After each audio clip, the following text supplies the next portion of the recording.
What's going on, guys? Killer6 back with my Amara level 57 build, and I'm calling this my BTK Amara because with this build what you're going to do is you're going to bind enemies, you're going to torture enemies, and you're going to kill enemies. Now I know that's a little bit dark, but don't worry about it. What we're going to do with this build is we're basically going to use Ties That Bind, which is a phase grass augment.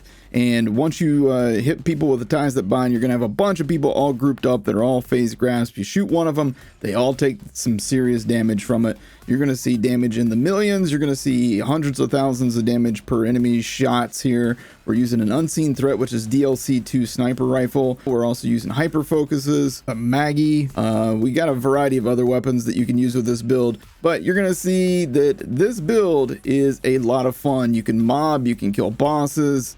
You can run and gun. It's fast paced and it's fun, and it doesn't revolve around you using just a recursion and spiritual driver and setting yourself on fire, which is a nice change of pace for Amara. I highly enjoy the unseen threat. For those of you who don't know, the unseen threat, like I said earlier, it's a DLC 2 sniper rifle that you can get from a mock in Curse Haven. And if you don't have DLC 2, fear not, you can use other items in this build and be just fine. Now, also, if you don't have DLC 2 and you download this PC save file, it will not give you those items. It'll basically say that those items are locked behind the DLC, so there's nothing you can do about that. Now, this build will allow you to solo True Takedown Mayhem 4 Wotan without any major issues. You'll mostly use the hyper focuses for that. This build will allow you to mob beautifully. This is like one of the more fun mobbing builds that I've done.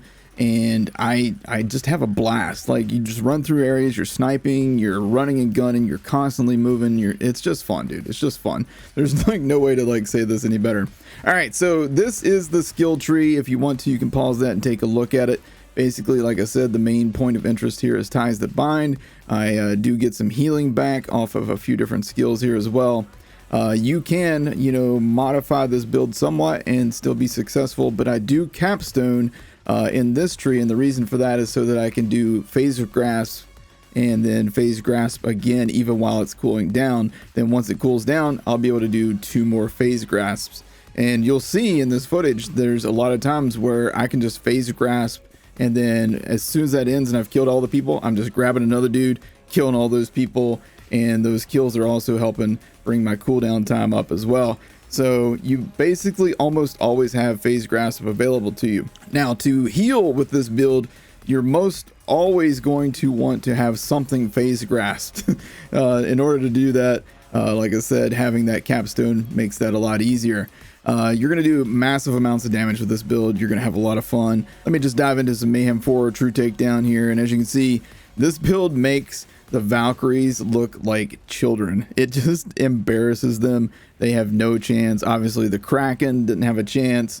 You'll see even Wotan. Now, I will go down a couple times during this fight, but you're able to get right back up real easily with this build. And even, if I played smarter, I wouldn't go down at all.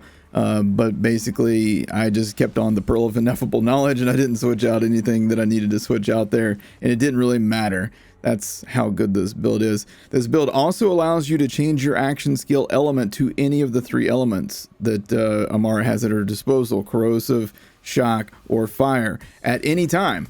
As long as you're not using phase grasp currently, you can swap to your whatever element you need for any specific situation, which is great, especially for things like the Wotan fight and even the takedown in general. You can do shock damage most of the time, and then when you get to like the Valkyries, switch it over to corrosive, and then after you finish the Valkyrie, switch it back to shock, and then when you get to Wotan, switch it back to corrosive. So it's real easy. And then of course, if you're doing something like Thenis, you can switch between shock and fire, because you're gonna have a few enemies that are gonna be weak to fire in that as well. So I hope you guys enjoy this build. I'm going to keep it short and sweet, just showing you some footage in the background while I tell you guys about the build. Again, the unseen threat isn't absolutely required, but it does make this build even more fun. You can still actually use a level 53 wedding planner with this build if you want to. It'll still work. It'll still do crazy damage with this build. So it does not eliminate you from having to use that. Now, if you want a substitute for the unseen threat, if you do not have DLC 2 and you want a substitute, you can use a Muck-a-Muck. It is a purple rarity Jacob sniper. I was about to say shotgun, sorry. Jacob sniper. You can find it anywhere. It's just like a random world drop kind of thing. That would work wonders here just as well. So I hope you guys enjoyed this quick Amara build guide. There's not anything too crazy here. I hope you like it. If you did, hit the like button, hit subscribe, and I will have a flak build for you here in just a few hours as well. Hope to see you guys in that video as well. You guys have a great day. Take care.